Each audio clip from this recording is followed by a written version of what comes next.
রানাঘাট রোডে ধর্মঘট চলাকালীন উত্তেজনা, রাস্তায় মোতায়েন পুলিশ কর্মীর সঙ্গে বচসা ধর্মঘটীদের।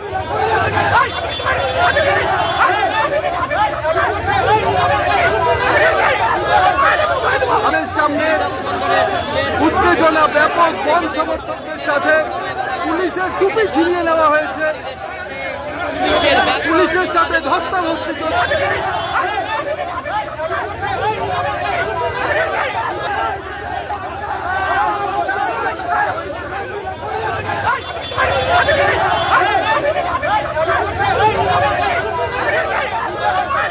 আমাদের সামনে উত্তেজনা, ব্যাপক বন সমর্থকদের সাথে পুলিশের টুপি। শোনো, যে ছবি আমরা দেখতে পেলাম, একেবারে বচসা চলাকালীনই পুলিশ কর্মীর টুপি খুলে নিলেন ধর্মঘটীরা। হ্যাঁ দেখো পাপিয়া, যেটা হচ্ছে যে আজকে বন্ধ কার্যত শিলিগুড়ির মানুষ প্রত্যাখ্যান করেছে। সকাল থেকে কিন্তু সরকারি বেসরকারি যান চলাচল কিন্তু স্বাভাবিকভাবেই চলছে। এরকম একটা আবহে সিপিএম এর বেশ কিছু সমর্থক তারা মিছিল করে সিপিএম পার্টি অফিসের সামনে রাস্তা অবরোধ করে ফেলে। তখনই পুলিশ এসে তাদেরকে আটকায় এবং বচসা শুরু হয়। এই বচসা চলাকালীনই কিন্তু এক ব্যক্তি, এক পুলিশ কর্মী অর্থাৎ এক পুলিশ কনস্টেবলের মাথার থেকে টুপি খুলে নেয় এবং তাতেই উত্তেজনা ছড়িয়ে পড়ে।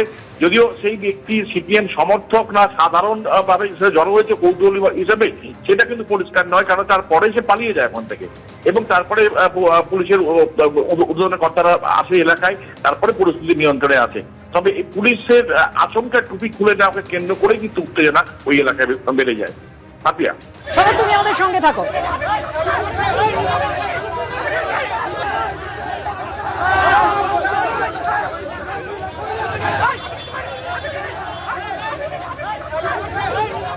দেখতে পাচ্ছেন সেই মুহূর্তে পরিস্থিতি কতটা উত্তপ্ত হয়ে ওঠে। ধর্মঘট চলাকালীনই উত্তেজনা, রাস্তায় মোতায়েন পুলিশ কর্মীর সঙ্গে বচসা বাঁধে ধর্মঘটীদের। আর সেই সময় পুলিশ কর্মীর টুপি খুলে নিলেন ধর্মঘটীরা। পুলিশ কর্মীর টুপি খুলে নেওয়ার পর সাময়িকভাবে উত্তপ্ত হয়ে ওঠে পরিস্থিতি।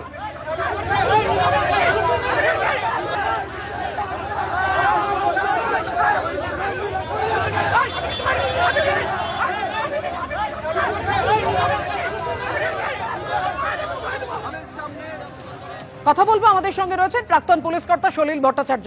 সলিল দা, এইভাবে পুলিশ কর্মীর টুপি খুলে নেওয়া, এ তো কস্টিউমে হাত দেওয়া, পোশাকে হাত দেওয়া, এ তো মর্যাদাহানি পুলিশের।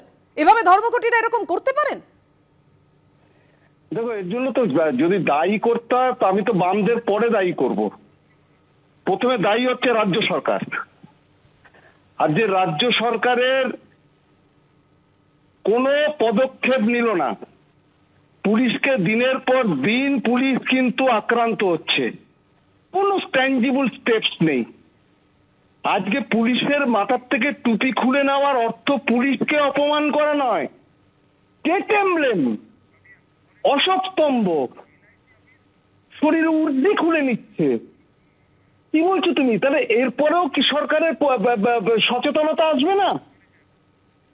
আর কবে সচেতনতা আসবে বলো?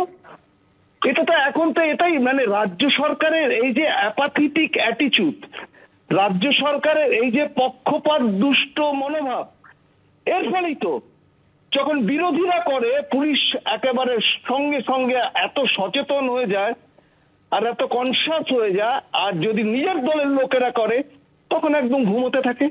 আজকে বামপন্থীরা সেই সুযোগটা নিয়েছে, এরপরে সবাই সুযোগ নেবে।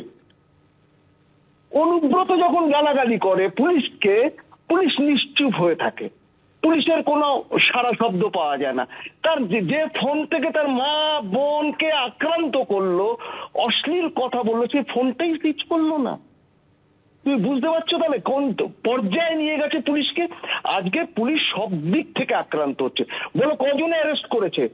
Immediately tangible number of arrest করতে হবে, ম্যাক্সিমাম অ্যারেস্ট করতে হবে। করে দেখা অন্তত, এরা তো বিরোধী, এবার করে দেখা।